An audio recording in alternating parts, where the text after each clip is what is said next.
Good evening everyone, welcome back to my YouTube channel medico detective. आज हम लोग देखने वाले हैं टीकाकरण यानी कि वैक्सीनेशन के 100 क्वेश्चन, जो कि हम लोग पार्ट वाइज पढ़ेंगे। आज पार्ट 1, कल पार्ट 2, कल पार्ट 3। तो आप लोग पार्ट वाइज देखना इस वीडियो को। और टोटल 100 क्वेश्चन रहेंगे और क्वेश्चन जो है यहीं से आएंगे।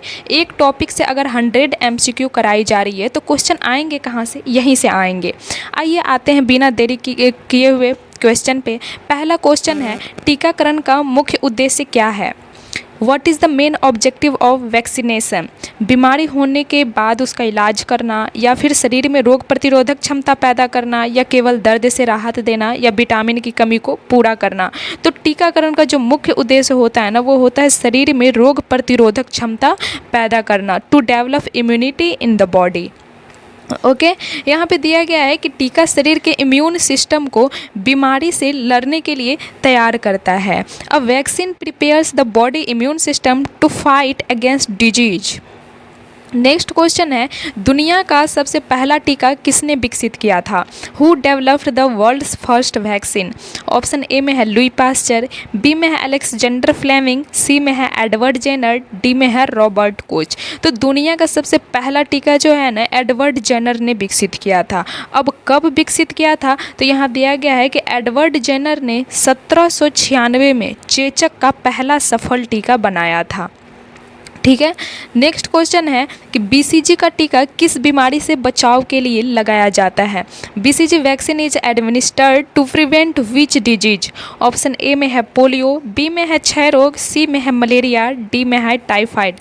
तो BCG का जो टीका होता है ना, वो ट्यूबरक्लोसिस से बचाता है। कौन सी बीमारी से बचाता है? ट्यूबरक्लोसिस से बचाता है। और जिसको भी BCG का टीका नहीं पड़ा होगा तो उसको ट्यूबरक्लोसिस होने के चांसेस रहता है। तो इसीलिए बच्चे को सबसे पहले BCG का टीका लगवाया जाता है। यहाँ पे दिया गया है कि BCG का टीका जो होता है मुख्य रूप से टीबी के खिलाफ उसके अगेंस्ट सुरक्षा प्रदान करता है। नेक्स्ट क्वेश्चन है, DPT का टीका किन किन किन 3 बीमारियों के समूह के लिए है? DPT vaccine is for which group of 3 disease? Option A में है डायरिया, पोलियो, टाइफाइड, बी में है डिप्थीरिया, काली खांसी, टेटनस, सी में है डेंगू, निमोनिया, टीबी, डी में है मधुमेह, पोलियो, टेटनस।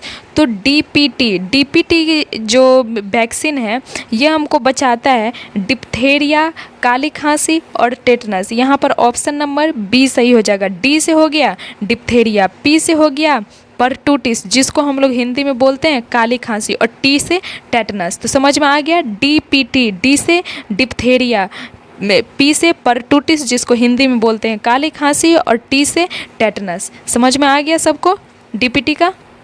यहाँ दिया गया DPT का अर्थ होता है डिप्थेरिया, परटूटिस जिसको हिंदी में काली खांसी कहते हैं, और टेटनस। नेक्स्ट क्वेश्चन है कि पोलियो की बूंदे उसको OPV भी बोलते हैं कि खोज किसने की थी? Who discovered the oral polio vaccine? Option A में है जोनास साल्क, बी में है अल्बर्ट साबिन, सी में है लुई पास्चर, डी में है रोनाल्ड रॉस। तो पोलियो की बूंदे जिसको OPV बोलते हैं, OPV का फुल फॉर्म क्या होता है? OPV का अगर फुल फॉर्म पूछा जाए तो आप लोग बता दीजिएगा कि क्या होता है? Oral polio vaccine. OPV का फुल फॉर्म पूछा जाए तो क्या होगा? Oral polio vaccine. और OPV का खोज किसने किया था? तो OPV का जो खोज है वो किया था अल्बर्ट साबिन। ऑप्शन नंबर यहाँ पर बी सही हो जाएगा कि अल्बर्ट साबिन ने OPV की खोज की थी। और OPV का फुल फॉर्म क्या होता है? तो ओरल पोलियो वैक्सीन होता है। यहाँ पे दिया गया है कि अल्बर्ट साबिन ने मुंह में दी जाने वाली पोलियो वैक्सीन OPV बनाई थी। नेक्स्ट क्वेश्चन की बात करें तो टीके के माध्यम से शरीर में क्या प्रवेश कराया जाता है? What is introduced into the body through a vaccine? Option A में है एंटीबायोटिक्स, बी में है कमजोर या मृत रोगाणु, सी में है शक्तिशाली जहर, डी में है ग्लूकोज। तो टीके के माध्यम जो है शरीर में कमजोर या मृत रोगाणु को प्रवेश कराया जाता है। ठीक है, टीके के माध्यम से शरीर में क्या प्रवेश कराया जाता है? तो कमजोर या मृत रोगाणु को। अब देखिए यहाँ पे दिया गया है कि टीके में जो है कमजोर रोगाणु होते हैं जो शरीर को एंटीबॉडी बनाना सिखाते हैं। कमजोर रोगाणु क्यों प्रवेश कराया जाता है शरीर में? क्योंकि वो एंटीबॉडी का निर्माण करता है। ठीक है, नेक्स्ट क्वेश्चन पे चलते हैं कि मिशन इंद्रधनुष का मुख्य लक्ष्य क्या था। What is the main goal of mission Indradhanush. Mission Indradhanush आप लोग पढ़े होंगे, फर्स्ट ईयर के बुक में दिया गया है, टॉपिक है एक मिशन इंद्रधनुष। और इसके लिए एक शॉर्ट क्वेश्चन भी पूछता है कि मिशन इंद्रधनुष के बारे में आप क्या समझते हैं। मिशन इंद्रधनुष के बारे में एक शॉर्ट नोट्स लिखिए, ठीक है। तो ये क्वेश्चन जो है आपके शॉर्ट के लिए भी इम्पोर्टेंट है। ऑप्शन ए में है वर्षा जल संचयन, बी में है पूर्ण टीकाकरण कवरेज, सी में है स्वच्छ भारत अभियान, डी में है डिजिटल इंडिया। तो मिशन इंद्रधनुष का जो मुख्य लक्ष्य था ना, वो था पूर्ण टीकाकरण कवरेज। क्या था? पूर्ण टीकाकरण कवरेज। ऑप्शन नंबर यहाँ पर बी सही हो जाएगा। यहाँ पे दिया गया है कि इस मिशन का लक्ष्य था कि बच्चों और गर्भवती महिलाओं का 100% टीकाकरण करना ही करना है। नेक्स्ट क्वेश्चन पे चलते हैं। नेक्स्ट क्वेश्चन है विश्व टीकाकरण सप्ताह हर साल कब मनाया जाता है। When is world immunisation week celebrated every year. Option A में है जनवरी का प्रथम सप्ताह, बी में है अप्रैल का अंतिम सप्ताह, सी में है अक्टूबर का दूसरा सप्ताह, डी में है मार्च का मध्य सप्ताह। तो विश्व टीकाकरण का सप्ताह जो होता है ना, वो होता है अप्रैल का अंतिम सप्ताह। अप्रैल का अंतिम सप्ताह जो होता है विश्व टीकाकरण सप्ताह मनाया जाता है। कब? तो अप्रैल का अंतिम सप्ताह। यहाँ पे दिया गया है कि यह अप्रैल के आखिरी मतलब सबसे लास्ट का जो 7 दिनों में होता है ना, वो जागरूकता फैलाने के लिए मनाया जाता है। नेक्स्ट क्वेश्चन है रेबीज का टीका किस स्थिति में लगाया जाता है। In which condition in the rabies vaccine administrate. तो जो भी एएनएम के स्टूडेंट 2026 में एग्जाम देने वाले ट्रेनिंग किए होंगे तो उनको पता होगा कि किस स्थिति में रेबीज का टीका लगाया जाता है। मच्छर के काटने पर लगाया जाता है, या पागल जानवर के काटने पर, या गंदा पानी पीने पर, या धूप में रहने पर। तो सबको पता होगा कि रेबीज का टीका जो है पागल जानवर के काटने पर लगाया जाता है। किस कंडीशन में लगाया जाएगा? तो पागल कुत्ता हो या बंदर हो या बिल्ली हो, तो अगर वो काट लेता है तो उस स्थिति में जो है रेबीज का टीका लगाया जाता है। यहाँ पे दिया गया है कि रेबीज का टीका मुख्य रूप से कुत्ते या बंदर के काटने पर लगाया जाता है। नेक्स्ट क्वेश्चन है हेपेटाइटिस बी का टीका शरीर के किस अंग की रक्षा करता है। Hepatitis B vaccine protects which organ of the body. Option A में है हृदय, बी में है यकृत, सी में है फेफड़े, डी में है मस्तिष्क। तो हेपेटाइटिस बी का जो टीका जो है वो लीवर का सुरक्षा करता है। यहाँ पे ऑप्शन नंबर बी सही हो जाएगा। हेपेटाइटिस बी का टीका शरीर के किस अंग की रक्षा करता है? तो लीवर की करता है। समझ में आ रहा है सबको? जिसको भी क्वेश्चन का आंसर आ रहा है वो कमेंट बॉक्स में लिखिए, ताकि आपको वो क्वेश्चन के साथ आंसर भी याद हो जाए और कॉन्फिडेंस लेवल बढ़े, ताकि आप एग्जाम में जो है क्वेश्चन को गलत तरीके से ना ही पढ़े, और क्वेश्चन कैसे भी घुमा के दे आप उसको पढ़िए और सही आंसर लगाइए। कब लगाएंगे? जब तक आपका पूरा अच्छे से प्रैक्टिस नहीं होगा, ठीक है। अच्छे से प्रैक्टिस करिए और वहाँ पर अच्छे से कॉन्फिडेंस के साथ आंसर लगा के आना है। यहाँ पे दिया गया है हेपेटाइटिस बी एक वायरल संक्रमण है। कैसा संक्रमण है हेपेटाइटिस बी? तो एक वायरल संक्रमण है जो लीवर को नुकसान पहुंचाता है, ठीक है। किसको नुकसान पहुंचाता है हेपेटाइटिस बी? तो लीवर को नुकसान पहुंचाता है। नेक्स्ट क्वेश्चन की बात करें तो ये है कि MMR वैक्सीन किन बीमारियों का एक संयोजन है। MMR vaccine is combination for which disease. Option A में है मलेरिया खसरा रूबेला, बी में है खसरा गलसुआ रूबेला, सी में है मेनिनजाइटिस गलसुआ रेबीज, डी में है खसरा मलेरिया रेबीज। तो MMR वैक्सीन किन बीमारी का संयोजन है? तो यहाँ पर सही आंसर जो हो जाएगा खसरा गलसुआ और रूबेला। इंग्लिश में आप लोग पढ़े होंगे M से मिजल्स, M से मम्स, R से रूबेला, ठीक है। मिजल्स, मम्स और रूबेला। M से क्या है? मिजल्स है। M से क्या है? मिजल्स। M से क्या है? मम्स। R से क्या है? रूबेला। समझ में आ रहा है सबको? वही मम्स को इंग्लिश में क्या बोला गया है? गलसुआ। रूबेला को तो रूबेला ही बोला गया और मिजल्स को खसरा बोला गया। ऐसे आप लोग याद रख लीजिएगा, चाहे हिंदी में दे चाहे इंग्लिश में, आपको सही बना के आना है, ठीक है। मिजल्स को हिंदी में क्या बोलेंगे? खसरा। मम्स को गलसुआ। रूबेला तो रूबेला ही है, इंग्लिश हिंदी दोनों सेम है। यहाँ दिया गया है कि MMR का पूरा नाम जो होता है मिजल्स, मम्स और रूबेला होता है। फुल फॉर्म भी इसका पूछा जाता है, इसलिए स्पेलिंग भी आप लोग देख लीजिएगा इसका। नेक्स्ट क्वेश्चन पे चलते हैं कि भारत में यूनिवर्सल इम्यूनाइजेशन प्रोग्राम UIP किस वर्ष शुरू हुआ। In which year was the universal immunization program UIP launched in India. आपसे ना एग्जाम में यूआईपी का भी फुल फॉर्म पूछ लिया जाएगा कि यूआईपी का फुल फॉर्म क्या होता है बताइए। तो आप बताइएगा यूआईपी का फुल फॉर्म कि यूनिवर्सल इम्यूनाइजेशन प्रोग्राम होता है। ये कब लॉन्च किया गया था भारत में? तो भारत में यूआईपी लॉन्च किया गया था 1985 ईस्वी में। ऑप्शन नंबर बी सही हो जाएगा यहाँ पे। ठीक है, समझ में आ रहा है सबको? यहाँ पे है कि भारत में व्यापक टीकाकरण कार्यक्रम जो है 1985 में शुरू किया गया था। नेक्स्ट क्वेश्चन पे चलते हैं कि पेंटावायलेंट टीका एक साथ कितनी बीमारियों से सुरक्षा देता है? How many disease does the pentavalent vaccine protect against at once?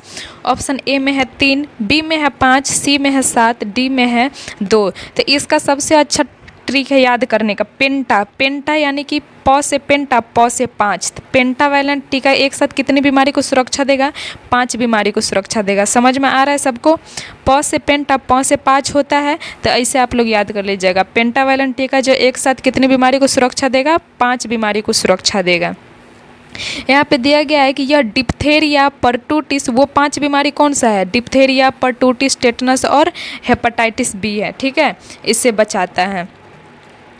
Next question है WHO के द्वारा भारत को आधिकारिक रूप से पोलियो मुक्त कब घोषित किया? When was the India officially declared polio free by WHO?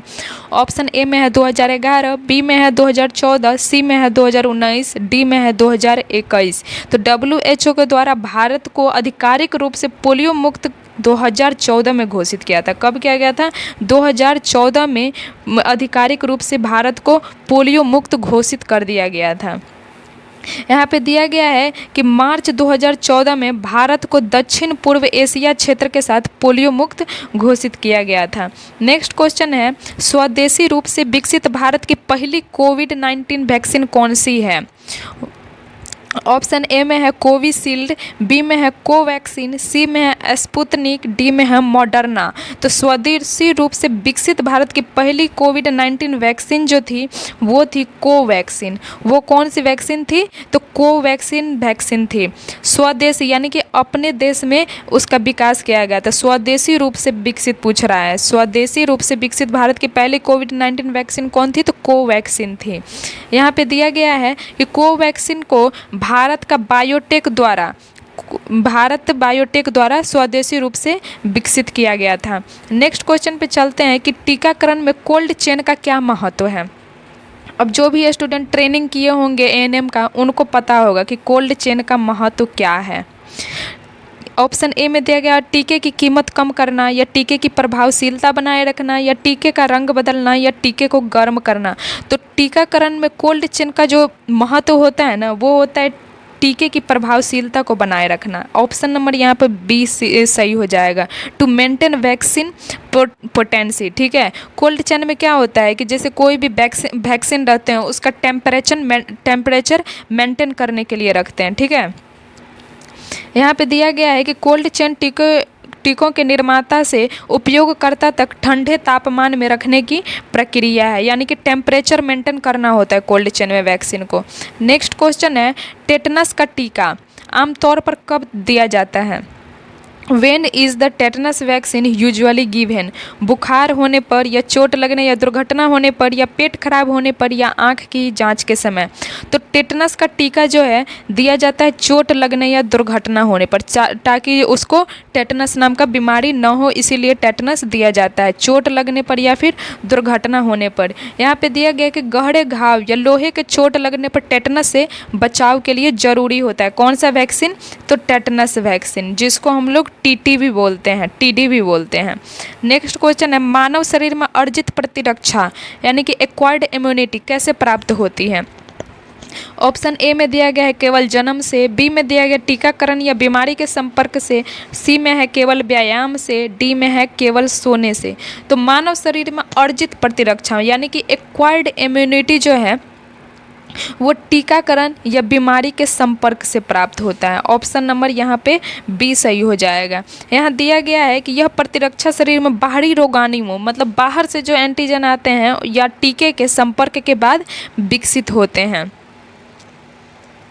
यहाँ पे देखते हैं नेक्स्ट क्वेश्चन कि पीसीवी वैक्सीन बच्चों को किस बीमारी से बचाने के लिए दी जाती है। तो सब पीसीवी वैक्सीन बच्चों को किस बीमारी से बचाने के लिए दी जाती है। तो इससे पहले आप पीसीवी का फुल फॉर्म आपको समझना होगा कि पीसीवी का फुल फॉर्म क्या होता है। तो आप लोग वीडियो को पॉज करिए और पीसीवी का फुल फॉर्म बताइए कि पीसीवी का फुल फॉर्म क्या है। यहाँ पे ऑप्शन में दिया गया है निमोनिया, बी में दिया गया है खसरा, सी में पीलिया, डी में हैजा।